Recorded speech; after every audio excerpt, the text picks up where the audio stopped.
Praise the lord. అందరికీ వందనాలు. ఈ దినము మీ కొరకు దేవుని మాట.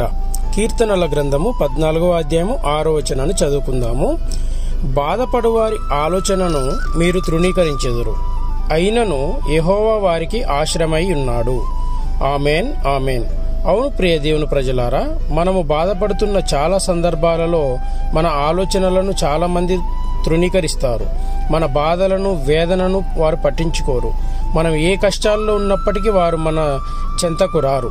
అది బంధువులైనా సరే, స్నేహితులు అయినా సరే, ఇంకా ఎవరైనా కావచ్చు. మనము మంచిగా ఉన్నంతసేపు, మనం సమృద్ధిలో కొనసాగినంతసేపు వారు మన చుట్టూ తిరగడం మనం గమనిస్తూ ఉంటాము.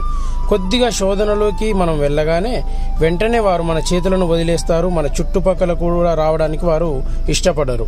కానీ మన ప్రభువైన యెహోవా మాత్రం బాధపడు వారికి ఆశ్రమై ఉన్నాడు. ఆయన మన చేతులను వదిలివేసేవాడు కాదు. శోధన సమయంలోనూ, వేదన సమయంలోనూ మనము ఆయనను ఆశ్రయించిన ఎడల ఆయన మనలను లేవనెత్తువాడు, ఆశీర్వదించువాడు, తప్పించువాడు అని మనం తెలుసుకొని విశ్వాస మార్గంలో ప్రయాణించాలి.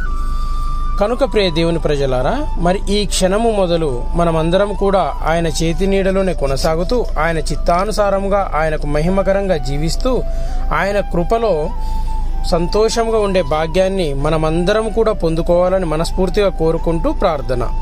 పరలోకమునందున్న మా తండ్రి, మీ పరమ పవిత్రమైన పాదములకు వందనాలు, స్తుతులు, స్తోత్రములు నాయన. కరుణామయుడ, జీవాధిపతి, మీ కోటాను కోట్ల కృతజ్ఞతా స్తుతులు, స్తోత్రములు తెలియజేసుకుంటున్నాము ప్రభువా.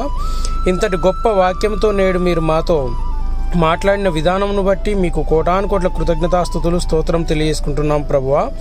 కేవలం శోధన, వేదన సమయాలలోనే కాక ప్రతి క్షణము మేము అందరము మీ యొక్క చేతి నీడలో జీవిస్తూ, మీ కృపలో కొనసాగుతూ, మా చివరి శ్వాస వరకు మీకు మహిమకరంగా మేము జీవించులాగున మమ్మలను ఆశీర్వదించి, మా జీవితాల్లో సంతోషాన్ని, వెలుగుని నింపి, అట్టి మహిమని, ఘనతని, ప్రభావాలను మీరే పొందుకున్నామని యేసు నామంలో అడుగుచున్నాను తండ్రి.